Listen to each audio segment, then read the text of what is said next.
Praise the lord. దేవునికి మహిమ కలుగును గాక. ప్రతిరోజు క్రమం తప్పక వాగ్దానాన్ని వీక్షిస్తున్న ప్రతి ఒక్కరికి యేసయ్య నామంలో శుభవందనములు. సబ్స్క్రైబ్ చేసుకొని అనేక మందికి షేర్ చేసి దేవుని మాటల ద్వారా బలపరచండి. ఈ దినమునకై ఏర్పాటు చేయబడిన దేవుని వాగ్దానము హెబ్రీలకు రాసిన పత్రిక 6వ అధ్యాయము 1వ వచనము. కాబట్టి నిర్జీవ క్రియలను విడిచి మారు మనసు పొందుము. Therefore, leaving the principles of the doctrine of Christ, let us go on unto perfection. నేను బాప్తిస్మం తీసుకున్నాను, క్రీస్తును అంగీకరించాను, రక్షణలోకి వచ్చాను, మతం మారాను. ఇలా ఎంతోమంది దగ్గర వింటూనే ఉన్నాము. కానీ మారు మనసు పొందాను. దేవుని ఎరుగక ముందు నేను ఇలా ఉండేవాణ్ణి, నేను ఇలా ఉండేదాన్ని. ఇప్పుడు బాప్తిస్మం పొందాను, నా మనసు మార్చుకొన్నాను అని ధైర్యంగా ఎవరు చెప్పగలరు? బాప్తిస్మం పొందావు, కానీ దానికి ముందు ఒకటే జీవితం, దానికి తరువాత అదే జీవితం. కొంతమంది సాక్ష్యాలు చెప్పినప్పుడు అవి వినినప్పుడు అవి దేవుణ్ణి అది అడిగాను ఇచ్చారు, ఇది అడిగాను ఇచ్చారు, అది పొందుకున్నాను, ఇది పొందుకున్నాను, సమస్యలు తీరాయి అని చెప్పుకుంటారు.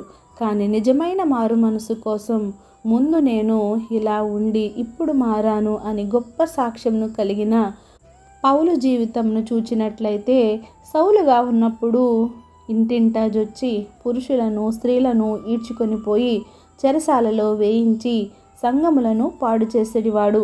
క్రీస్తు అన్న వారిని హింసించేవాడు, శిక్షించేవాడు. అలాంటి సౌలును దేవుడు పిలుచుకున్నాడు. దేవుని పిలుపును అందుకొని పౌలుగా మారి ఆయన జీవితాన్ని దేవునికై సమర్పించుకున్నాడు. బాప్తిస్మం పొంది మారు మనసు కలిగిన వాడే ఆయన ఇచ్చిన సాక్ష్యము, ఇదివరకు నేను అయితే దేవుని దూషించాను, ఆయన బిడ్డలను హింసించాను, చంపాను, హంతకుడిగా ఉన్నాను.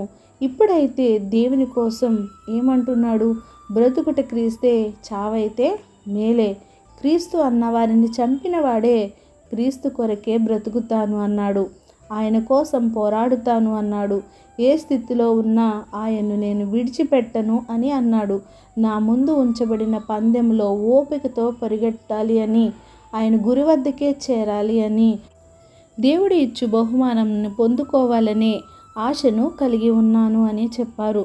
పౌలు గారు, నేను క్రీస్తులో ఎట్టి విధంగా నడుచుకున్నానో నన్ను పోలి మీరును నడుచుకొనండి అని ఒక మాదిరిని మన కొరకై ఉంచాడు. సంఘాన్ని పాడు చేసిన వాడే ఎన్నో సంఘాలను స్థాపించాడు. మరి నీ జీవితాల్లో, నా జీవితాల్లో మారు మనసు ఎలా ఉంది? పశ్చాత్తాపం ఉందా? తగ్గింపు జీవితం ఉందా? దేవుని కొరకే జీవించాలి అనే తపన, ఆసక్తి నీలో ఉందా?